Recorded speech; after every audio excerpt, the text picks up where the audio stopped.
welcome to the class English.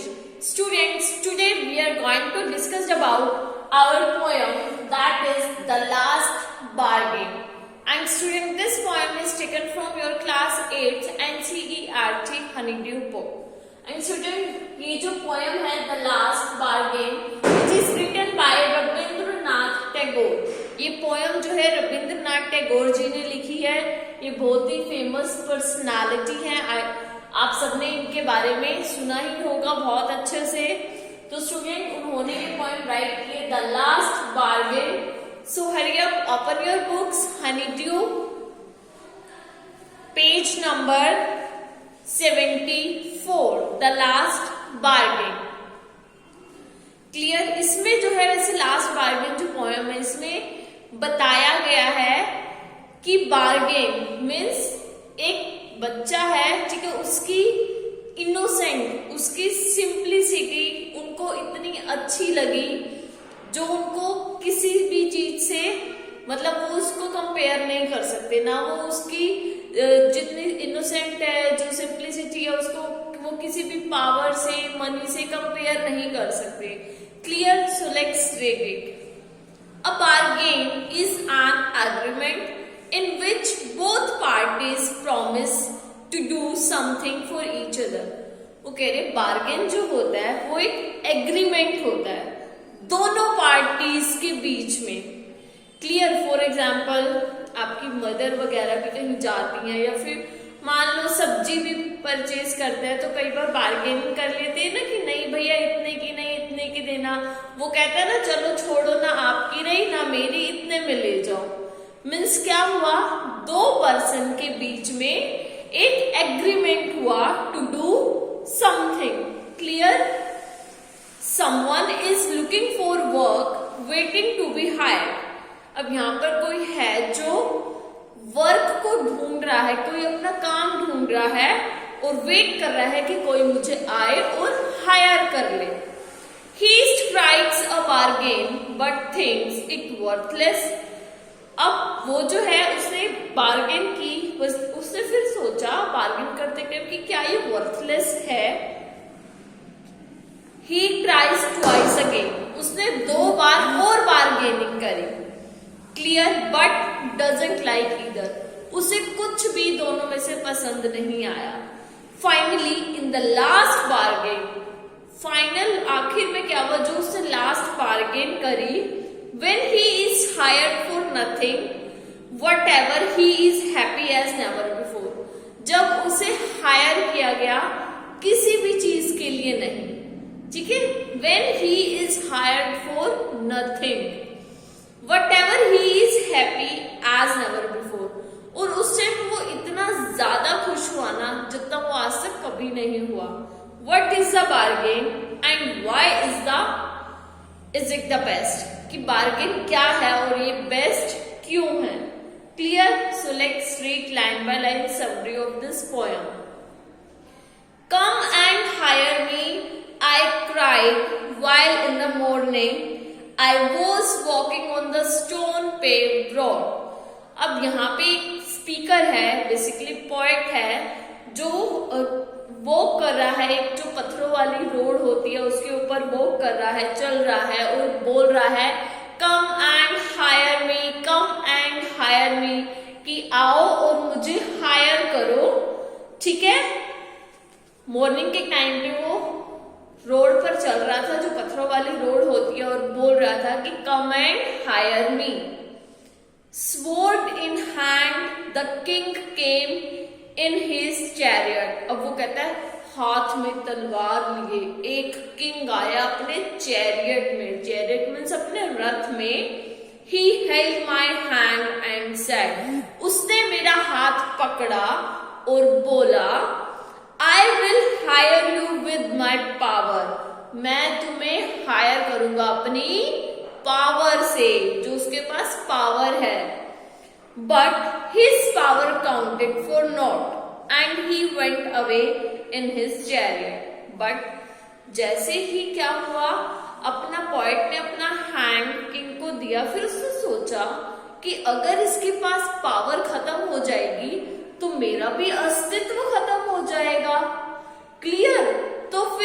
Poet तो समझ में आया, पोएट ने मना कर दिया और किंग जो है अपने चैरियट में वापस चला गया कि जब तक इसके पास पावर है तो मैं इसका मतलब मेरा अस्तित्व रहेगा, इसके पास से पावर जाते ही मेरा भी अस्तित्व चला जाएगा।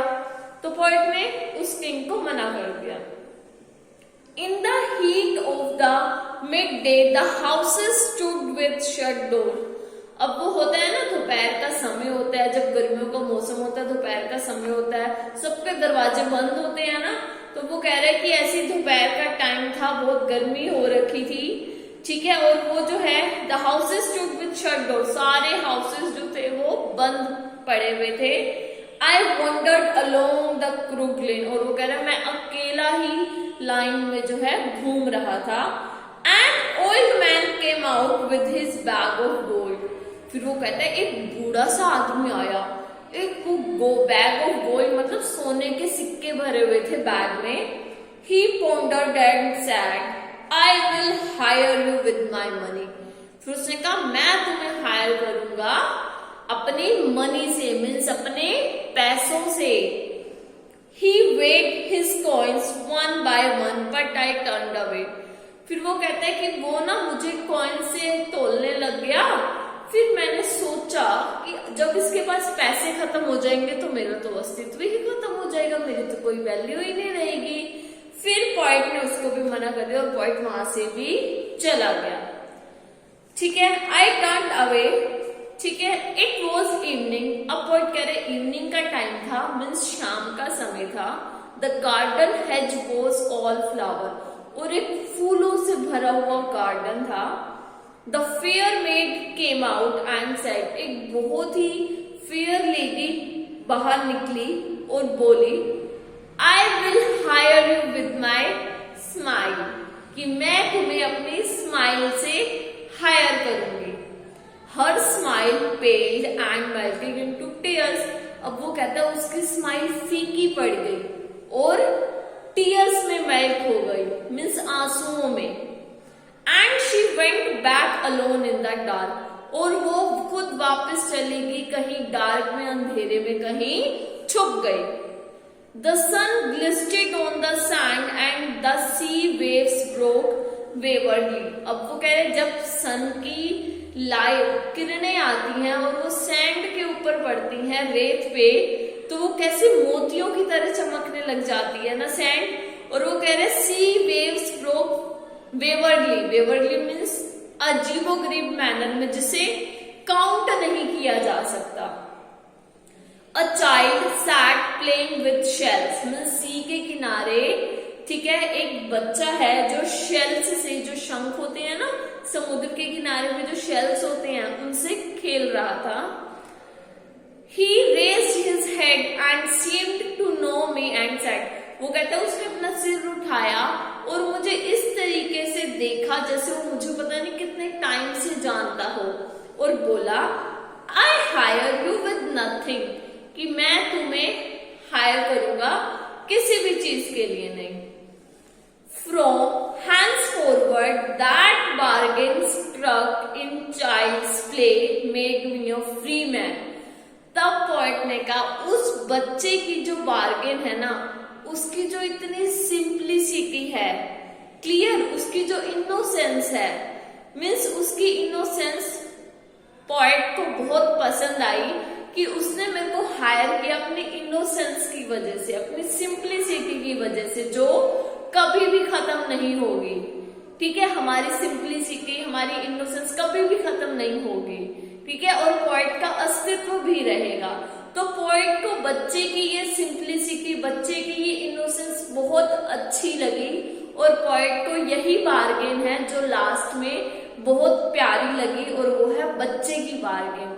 जब बच्चे ने उसे बुलाया किसी भी चीज के लिए, सब लोग उसे बुला रहे थे अपना गुलाम बनाने के लिए कि आओ हमारे गुलाम बनो, मैं तुम्हें पैसों से तोलूंगा, मैं तुम्हें पावर से तोलूंगा, मैं तुम्हें स्माइल से करूंगा। बट यहाँ पर बच्चे ने उसे हायर किया किसी भी चीज के लिए नहीं, और कैसे हायर किया, अपनी सिंप्लिसिटी से, ठीक है, अपनी इनोसेंस से।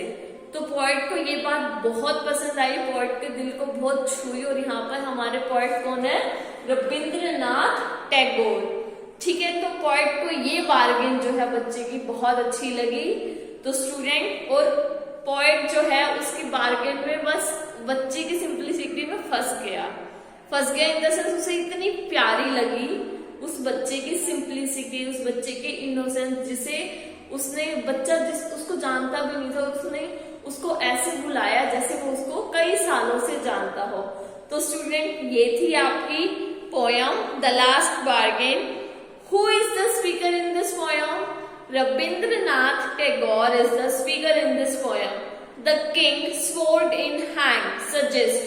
क्या सजेस्ट करती है? वेल्थ को, पावर को, मोर पावर देन वेल्थ। किसको सजेस्ट करती है?